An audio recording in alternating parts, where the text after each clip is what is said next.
convergence. All right, where do they converge? Okay, well, first of all, okay, where they converge is that the greater Israel project will be achieved, okay? Pax Judaica will be achieved. It's the one world government, okay? One world government. That is one major convergence. If that's true, then another convergence is the Al-Aqsa will give way to the third temple. All these eschatologies either say this or are indifferent to saying this, okay? They're not opposed to this, all right? So that's why I predict the Al-Aqsa will be destroyed because they need to build a third temple. Another thing in which they converge is the rise of anti-Semitism. Why? Because that will force the diaspora, the Jewish diaspora, to return to Israel. And this is very important for this eschatology, okay? All right. Another important convergence point is the war of Gog and Magog. We don't actually know what this is, but this war is supposed to be the final war before the return of God, before the end of history, before the end of the world, okay? What this war is, we don't know yet. But another thing is that this war in Iran will lead to the war of Gog and Magog at some point, okay? What this war is, we'll discuss at a later time. Another thing that's very important is US and China are not part of this eschatology, okay? This is where everyone agrees. For whatever reason, the United States is not going to partake in future events. Neither will China, which means that something will happen to these two countries that will make them not significant anymore, okay?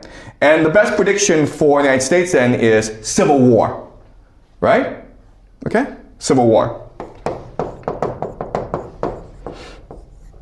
Okay, and this is where all these eschatologies converge. So in other words, this war in Iran is happening so that these different eschatological traditions can achieve heaven on earth from their perspective. All right? So what this means, so given this convergence, we can actually predict certain events that will happen over the next 2 to 4 years. Okay? Because they all want these things to happen together. All right? So let's look at some quick predictions.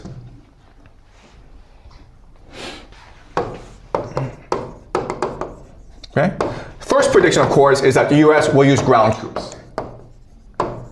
Because using ground troops will create a national draft.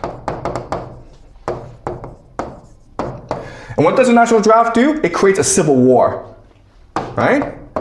A lot of young people are going to refuse to fight in this war. And this is going to create protests.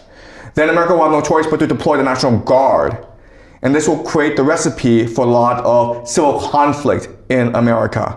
Okay? Another thing that will happen is because you use ground troops, you will lose the war, and then CENTCOM, which is the American military in the Middle East, will then transfer over to Israel. Okay? What's happening in this war is that the economies of the GCC are being destroyed. And that's part of the plan. Okay? Because for Israel to achieve the Greater Israel Project, it needs to absorb the GCC and parts of Turkey and parts of Egypt. Okay? So another way of saying this is that the GCC is basically finished. The intention is to collapse their economies and make them irrelevant. Right? The third thing we can expect is that Turkey will enter this war, and Saudi Arabia actually, will enter the war. Because you want to use this war to weaken opposition to these eschatologies as much as possible. Okay? So Turkey and Saudi Arabia will enter this war, and they will suffer tremendously because of their participation. All right. Again, the Al-Aqsa Mosque will be destroyed. Okay? And then you have the rise of Persia. Okay? The rise of Persia. Why is this important? Because you need the Islamic world to unite against Israel for the end of days. Right? So you don't mind if actually Iran wins this war, because by winning this war, Iran will activate its Persian identity. And this is important for eschatology because in the war of Gog and Magog, people are interpreting Gog and Magog, which will march against Israel. They're interpreting Gog and Magog to be Persia and Russia. Okay? Okay? Together they will march against Pax Judaica. Number 6 is that in Israel, you will achieve the Pax Judaica and the Greater Israel Project. Okay, so the Greater Israel Project and Pax Judaica are not the same thing, guys. Greater Israel is just basically the territory that the Israelis believed that God had promised their ancestor Abraham. Pax Judaica is a one world government. Okay, based on AI surveillance and the mark of the beast. So what will happen is that Israel will use this war to expand its territory, and then what will happen is that capital, technology, will then start to flow to Israel in order to create the Pax Judaica. So think of companies like NVIDIA, Oracle, Microsoft, Google. Well, they'll probably transfer themselves to Israel because that is where the power will rest. Okay? So Pax Judaica. Then you will have Russia winning the war in Ukraine. Okay? And then return Greeks to Constantinople. Basically, I know we're saying this is, it is possible that the Greeks go to war against Turkey, and then Russia supports the Greeks and return the Greeks to Istanbul, okay? But then you're like, wait a minute, Turkey is a NATO member. Well, we can also expect destruction of Europe, okay? The end of NATO, basically. So, this war in Ukraine, it's not just about Russia protecting its borders. This war in Ukraine is also meant to achieve Orthodox eschatology, to destroy Europe, to destroy NATO, so that Russia can achieve the Third Rome prophecy. That means the destruction of Europe. So I will discuss the Russian-Ukraine war later on as we go along, okay? But what I'm trying to show you is that just by, okay, analyzing the most extreme eschatologies of different religious traditions, you can then, from this analysis, pick out points in which they agree. Okay? And at these points, you can figure out then how they will affect current geopolitics to make certain predictions about how the war will progress, about how the world will transform itself in the next 2 to 4 years. Okay? So this is called the law of eschatological convergence. It gives us tremendous insight into why things are turning out the way they are. Okay? Because again, I keep on saying this, but purely from a geopolitical perspective, purely from a realpolitik perspective, this war in Iran makes no sense. But if you look at it from an eschatological perspective, then it makes perfect sense. Okay? Any questions? Yes.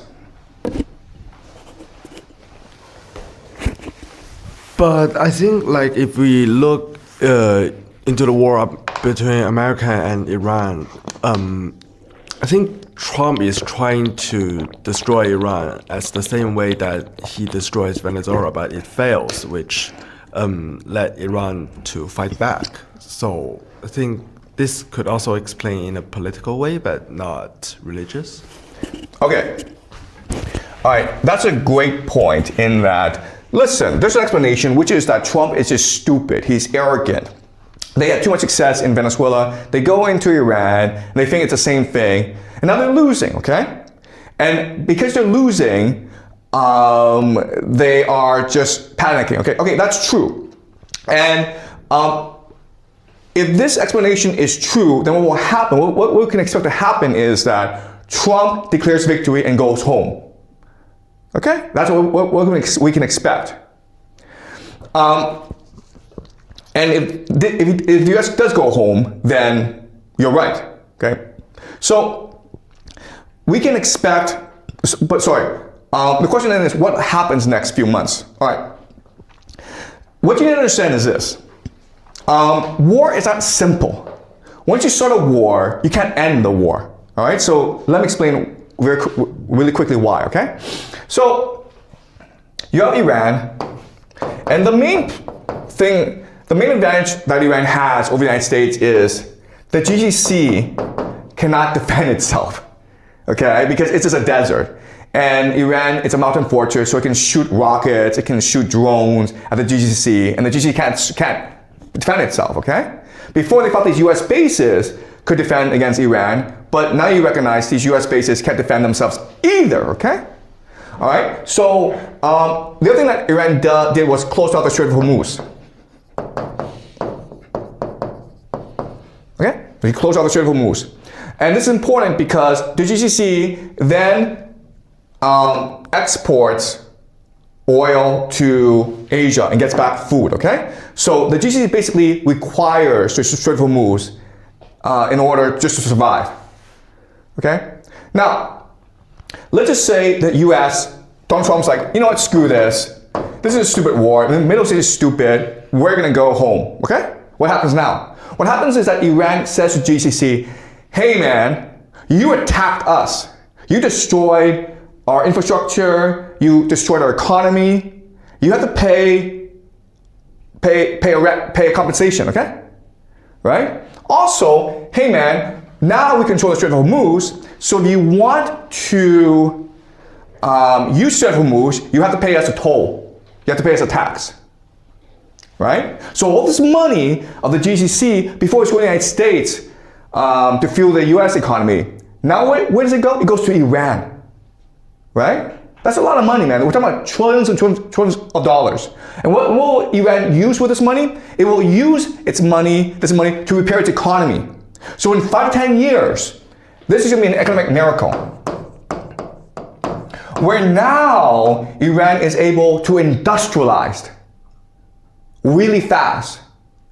And as a result, what's going to happen? What's going to happen is that if the United States leaves the Middle East, Iran becomes the superpower and controls the entire Middle East, right? Now Israel has nuclear weapons. And so what's going to happen is that Israel and Iran will sign a peace treaty, okay? But the United States won't be involved. The United States goes home, it doesn't get any money from the GCC, and what's going to happen to the US economy? It's going to collapse. Why? Because the entire US economy is based on the stock market, on finance, on AI, on investment from the GCC, right? So the question then is, can the Americans go home? The answer is, no they can't. Because if they go home, their economy is going to collapse, and the people are going to have a revolution anyway. So you're better off sending people to Iran than have the people in America cause a revolution, right? Okay? So you're right in that it's possible that Donald Trump made a mistake, but it doesn't matter if it was intentional or accidental. You have the same outcome. And strangely enough, this outcome that you have matches that, aligns with these different eschatologies in the world.